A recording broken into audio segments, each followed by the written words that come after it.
जय हिंद, जय सनातन। हाजिर हैं हम इंडिक्स ऑनलाइन की एक और बेहद महत्वपूर्ण और प्रेरणादायक वीडियो के साथ। दोस्तों, आज हम सब सेव हिंदू और हिंदू राष्ट्र की बातें तो बहुत करते हैं, लेकिन क्या हम सच में जानते हैं कि जमीनी स्तर पर हमें इसके लिए क्या करना होगा? अपने आने वाले कल और अपनी सनातन संस्कृति को बचाने के लिए सिर्फ बातें करने से काम नहीं चलेगा, बल्कि हमें अपनी घर और अपने जीवन में कुछ बड़े बदलावों की शुरुआत करनी होगी। आज की इस वीडियो का शीर्षक है हिंदू राष्ट्र के लिए करें 14 काम। इस वीडियो में ऐसे 14 बेहद जरूरी काम बताए गए हैं जिन्हें हर सनातनी को आज से ही शुरू कर देना चाहिए। कश्मीर से लेकर केरल तक और पंजाब से लेकर पूर्वोत्तर तक भारत में क्या चल रहा है ये किसी से छिपा नहीं है। अयोध्या में राम मंदिर बन गया, काशी और मथुरा की लड़ाई जारी है, धारा 370 हट गई, समान नागरिक कानून की बात हो रही है। लेकिन यह भी सत्य है कि हिंदू हर दिन के साथ सिमटते और सिकुड़ते जा रहे हैं। अपने पास पड़ोस में हो रहे जनसांख्यिकीय परिवर्तन अर्थात डेमोग्राफिक चेंज से आप भी अनजान नहीं होंगे। कोई भी सामान्य व्यक्ति आने वाले संकट को देख सकता है। फ्रांसीसी दार्शनिक ऑगस्ट कॉम्टे का कथन है, डेमोग्राफी इज डेस्टिनी। जिस उत्तराखंड को हम देवभूमि समझते रहे, वहां कब मजहब विशेष बहुल क्षेत्र बस गए पता ही नहीं चला। उत्तराखंड तो केवल एक उदाहरण है।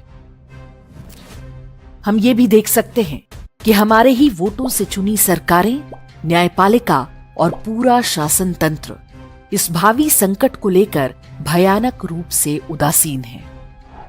बहुत दबाव पड़ा तो थोड़ा बहुत काम हो जाता है। समस्या की जड़ पर अब भी कोई वार करने को तैयार नहीं है। जो भी हो रहा है उससे संकट 5-10 साल टल अवश्य सकता है, लेकिन हल नहीं होगा। जो हिंदुत्व के नाम पर चुने गए हैं उन्हें भी पता है कि हिंदुओं के पास कोई विकल्प नहीं है। ऊपर से संवैधानिक व्यवस्थाएं हैं जो सुनिश्चित करती हैं कि जो भी सरकार बने वो सेक्युलरिज्म की रक्षा के लिए हिंदुओं को दबाए और अन्य मजहबों का तृप्तिकरण करे।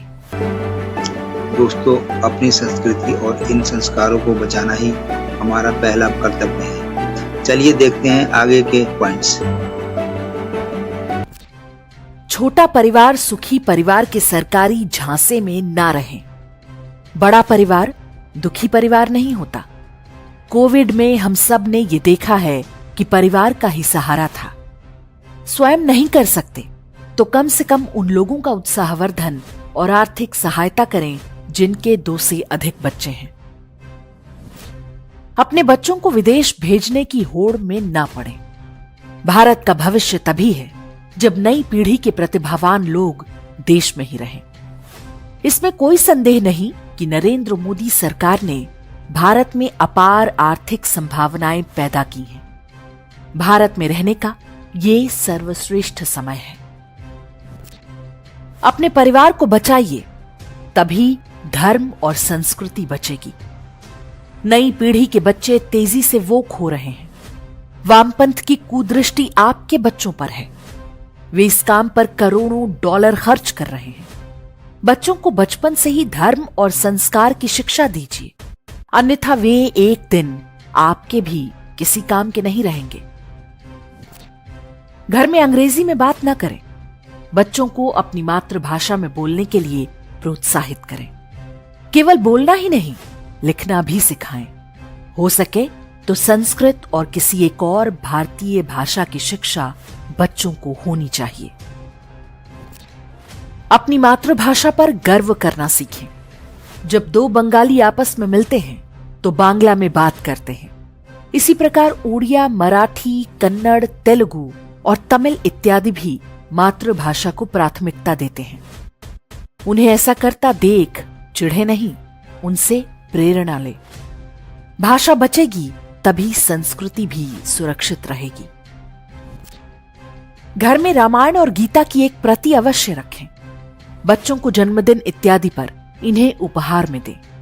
बच्चों को अपने धर्म के बारे में पता होना चाहिए, अन्यथा दूसरे मजहबों के बच्चे उनमें हीन भावना डालने और अपमानित करने का प्रयास कर सकते हैं। घर में हिंदू पंचांग को कहीं न कहीं अवश्य लगाएं। बच्चों को पता होना चाहिए कि ये हमारा पारंपरिक कैलेंडर है, जिसके आधार पर हमारे पर्व और त्योहार तय होते हैं। बच्चों को बताएं कि वे हिंदू हैं, ये देश उनकी मातृभूमि है। एक आयु में उन्हें यह भी पता होना चाहिए कि उनकी जाति और गोत्र क्या है। हिंदुओं की हर जाति में महापुरुषों ने जन्म लिया है, कोई छोटा या बड़ा नहीं। जाति नहीं बल्कि जातीय भेदभाव बुरी चीज है। इस बारे में हमारे वीडियो का लिंक डिस्क्रिप्शन और कमेंट में देख सकते हैं। प्रण कीजिए कि जेंडर इक्वालिटी, जेंडर जस्टिस और वुमेन राइट्स के नाम पर होने वाले निर्णयों का कभी समर्थन नहीं करेंगे। ये वामपंथियों का तरीका है, जिसमें पहचान के आधार पर व्यक्तियों को अलग अलग समूहों में बांट दिया जाता है। भारतीय समाज में स्त्री और पुरुष को सदैव एक गाड़ी के दो पहियों के रूप में देखा जाता रहा है। सनातन धर्म में व्यक्ति गुणों के कारण जाना जाता है, अपने लिंग, जाति या कुल के कारण नहीं। याद रखें, हम हिंदुओं को समलैंगिकता या LGBTQ पर किसी के ज्ञान की कोई आवश्यकता नहीं। भारतीय संस्कृति में उनका सदैव स्थान और सम्मान रहा है। समस्या उन मजहबों के साथ है जो उनकी हत्या का आदेश देते हैं। अपने जनप्रतिनिधियों से पूछें कि सरकार हिंदू मंदिरों पर अपना नियंत्रण कब छोड़ रही है। सरकारों को पता होना चाहिए कि हिंदुओं से धन लेकर सेक्युलरिज्म का धंधा अब और नहीं चलेगा। हलाल सर्टिफिकेट देखते ही हंगामा मचाएं। रेलवे, एयरलाइंस से लेकर होटलों तक में आज भी हलाल सर्टिफाइड उत्पाद बेचने के प्रयास हो रहे हैं। ऐसा कभी भी होते देखें तो विरोध करें, फोटो खींचकर सोशल मीडिया पर डालें, लोगों को बताएं कि हलाल की आड़ में हिंदुओं का आर्थिक बहिष्कार हो रहा है। ऐसी कंपनियों और व्यक्तियों के साथ कोई व्यापार या व्यवहार न करें जो हमारे देश, समाज और धर्म के प्रति दुर्भावना रखता है। अपनी आय का एक हिस्सा अपनी पसंद की किसी धर्मार्थ संस्था को दान करें या सीधे किसी निर्धन हिंदू की सहायता करें। हिंदू है तो बंधु है, ये भावना पूरे समाज में होनी चाहिए। स्मरण रहे कि ये एक धर्म युद्ध है जो 1000 वर्षों से हम पर थोपा गया है।